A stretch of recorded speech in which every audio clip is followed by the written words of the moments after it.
Hi everyone. I just want to shout out to one of our subscribers who have sent over a request for me to talk about communication tips for business.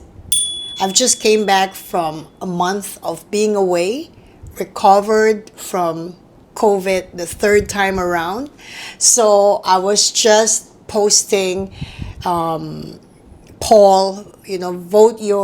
vote the topics that matters to you, what do you recommend, and all those fun stuff. And one of the topics that was requested was communication tips for business. So yes, I was away for a month. Yes, I was recovering from COVID, but I had been making notes and I had been doing my studying and just really trying to come up with good tips for you guys. So I hope that you like today's training session. Let's talk about communication tips for business. Number one, storytelling skills. When you master storytelling, you can execute any business presentation, whether you're trying to close a contract, whether you're pitching a proposal, or whether you're actually doing business as a small business owner. Storytelling skills, what are the factors that would actually create a good storytelling skill? For example, as a good storyteller, number one, can speak very clearly.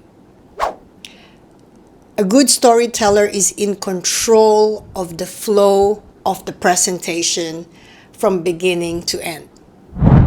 A good storyteller is organized with the facts and the whole package that you're trying to convey on your presentation. So think of yourself as a good storyteller if you actually would like to improve your communication skills for business. I also want to include small business owners for this video because if you've watched some of my sales training videos, there were videos that were made particularly for small business owners. And then I thought, when I was writing my bullet points for this topic, I thought, hey, a small business owner can also make use of communication tips because after all, they are communicating directly, representing their business directly to their clients. So if you're a small business owner, I hope you're enjoying this video. Tip number 2, public speaking skills. So first, storytelling skills. Second is public speaking skills. So when you think about a public speaker, what stands out for them to be an excellent public speaker? Let's start with number 1, confidence. The balance of confidence and not overconfident. Also, being likable. I've said this in many of my sales training videos. If you're not likable, don't be in sales.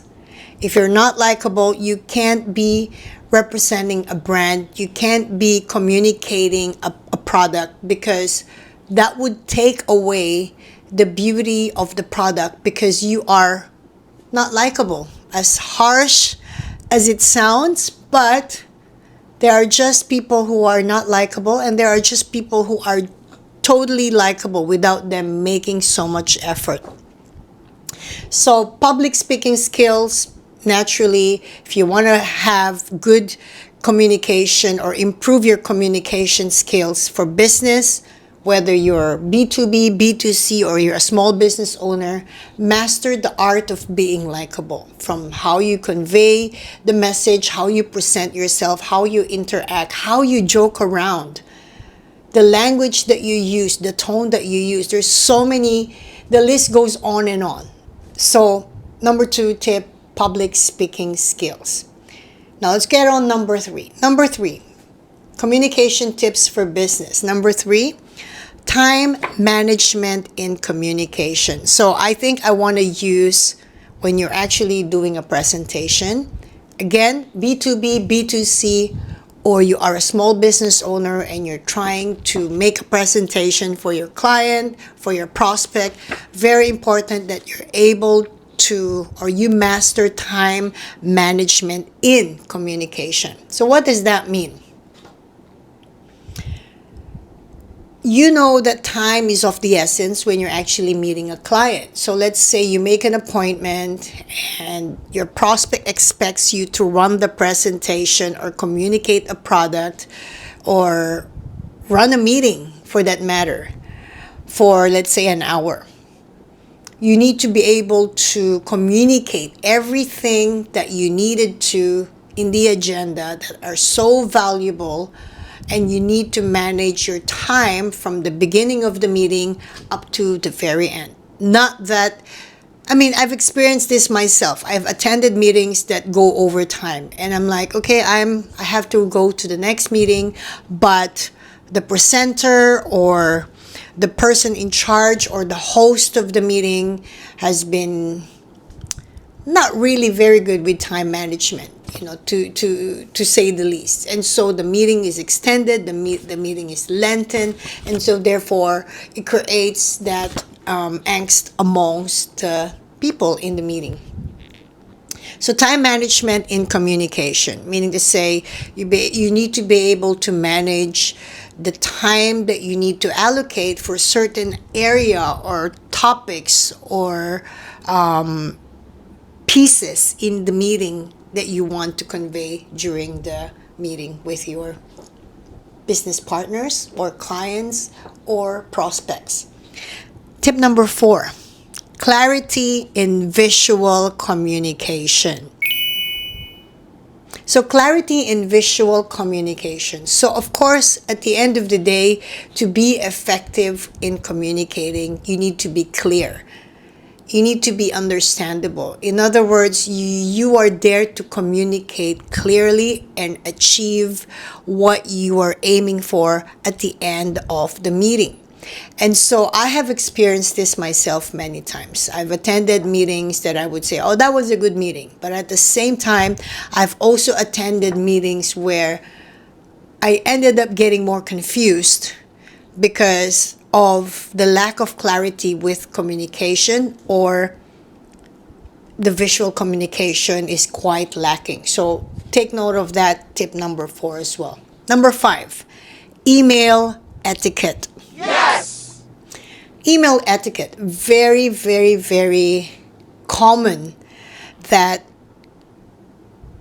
sometimes, in my opinion or in my experience, sometimes I would come across business email that sends different energy. So understanding how to communicate, how to create an email that would efficiently translate exactly, not beyond exactly, what you're trying to convey to your client or to the person that you're emailing to.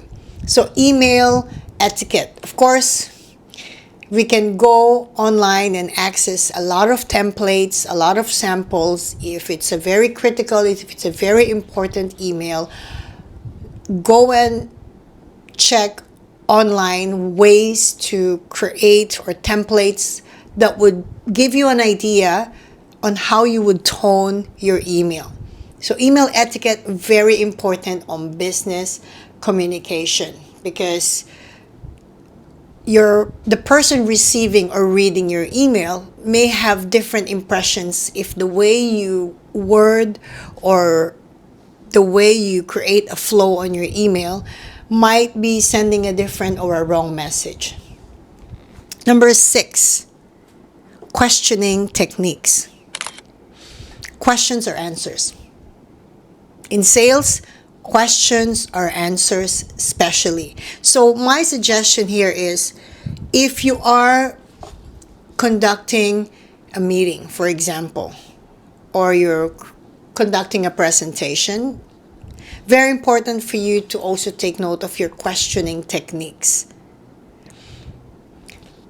One of the biggest mistakes in my experience of people professionals who are unable to execute good questioning techniques is when they ask questions that leads to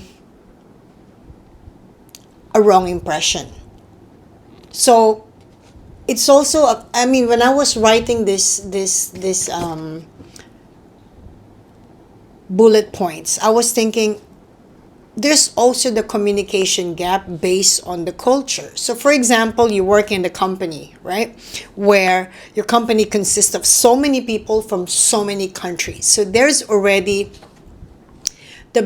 it's already a natural thing for each and every person in that office to be different in terms of their communication way, with their ways of communicating, because there's a huge cultural aspect to it. And so therefore, going back to this point, questioning techniques, there are, based on some cultures that I've worked with, there are people who are very direct, that they come across quite offensive. But there's also cases where I work with people from a certain country, and I find that the pattern is they are so they don't tend to ask so directly, but then again, they don't know how to ask the question, because it's just not their way to be so direct, if that makes sense. So questioning techniques is also another tip that you want to explore, and you want to find ways to improve if you would like to become a very good communicator for business. Number 7, 3 more to go. Conflict resolution. There will be conflict. Always going to be a conflict. You sit on a meeting, and if it's a big group meeting, you expect a lot of disconnect, a lot of miscommunication, a lot of disagreements. It's part of the game. Now, if you want to be a good communicator for business, you want to also achieve a certain level of skills in terms of conflict resolution, that you're able to find solution to the conflict, or you're able to handle the conflict while the conflict is happening, rather than creating conflict from the conflict while it's happening, if that makes sense. Number 8, follow-up skills. Very, very, very important. You know, as a salesperson myself, I've done so many videos related to developing your follow-up skills. And interestingly, when you are in business, you are always selling. You're selling your ideas. You're selling your opinion. Best of all, you're selling yourself. So follow-up skills. My take for follow-up skills is very simple. Making sure that you're able to reconnect to your client when you're following up. The same connection when you first met and your first discussion about a certain topic. So you want to continue the connection. You want to make sure that your client or your prospect feels like, oh, we were just talking about this yesterday. So there's so many factors that could lead to poor following up, but also there's a lot of simple ways to follow up without losing the connection with your client. So my biggest take on this, master the art of staying connected with your prospect when you're following up. And finally, the last tip, empathetic listening. This is very, very important if you want to be a good communicator, or you want to excel your communication skills for business. You want to develop that empathetic listening, because it's so easy for us to form instant opinion when we are on a business meeting, when we are on high pressure to achieve something during the presentation or during the meeting. But really mastering your empathetic listening skill will go a long way for you. So I hope you enjoyed today's training session. I I'm looking forward to more comments on the community tab. Please share your ideas, your feedbacks, what topics you want me to cover. I'm excited, and please join me on our weekly episodes of Majoy Dasha Talks, where we also cover hot topics, topics that are within or maybe slightly outside the usual topics that we talk about in this channel. And of course, I appreciate you. Thanks for helping the channel grow, for pushing the channel to get monetized. I will do my best to create more good contents, but you gotta help me. You gotta give me some comments. You gotta tell me what topics matters to you so I can do my best to share with you my knowledge, my passion, and my experience. I'll see you on the next training session. Have a good day. Thank you, guys.